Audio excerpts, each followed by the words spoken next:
Now with regards to raising the hands and making dua, the Prophet ﷺ have been reported as raising his hands in many occasions while making dua. Sometimes raising his hands to the extent that the whiteness under his arm would be very clear to the viewers. So raising the hands is recommended, and it is one of the etiquette of making dua. This is something that's agreed upon it. But the question is, there are certain situations where the Prophet ﷺ has not been reported as raising his hands while making dua. I'm talking about the followers. When the Prophet is making dua, for instance, while he was giving the khutbah, he would point by the index finger, so the companions would not raise their hands. So that's why those who are strictly following the Sunnah said it is not prescribed to raise your hands in this situation.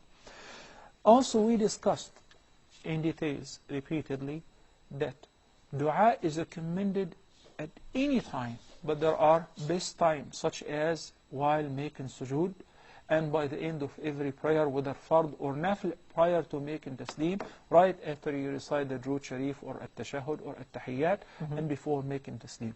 The Prophet ﷺ was reported as invoking Allah subhanahu wa ta'ala almost after every tashahud and before taslim, seeking refuge with Allah from 4 things: from the trial of life and death, from the trial of the false Messiah, and from the torment of the grave. So it is also recommended to copy the Prophet ﷺ in this regard. Now we come to a very important thing, which is it a sunnah to make dua right after the salah, whether in congregation or in singular, everyone by themselves? No, there is no indications whatsoever. But if somebody does that every once in a while, there is no problem, because the dua, we said, it is recommended after every ta'ah.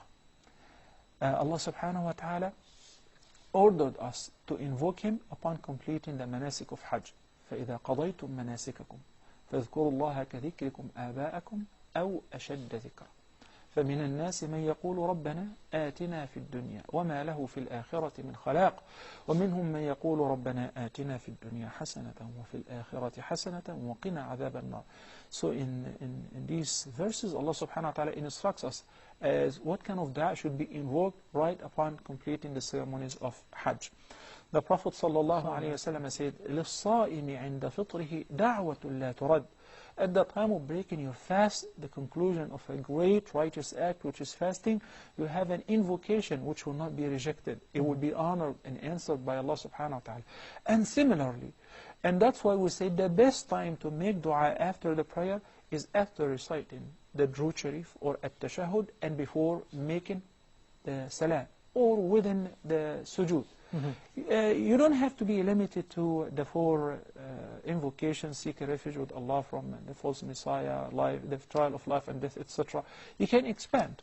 So if you have anything in mind, you can expand. Also, I'd like to confirm my statement to the brothers and sisters who are non-Arabic speakers, who do not know how to make dua in Arabic. And somebody wants Allah to make it easy for him to buy a car, or to marry to this girl, or to move to another country, or to have a better job. Can I make dua in Urdu? Yes, you can.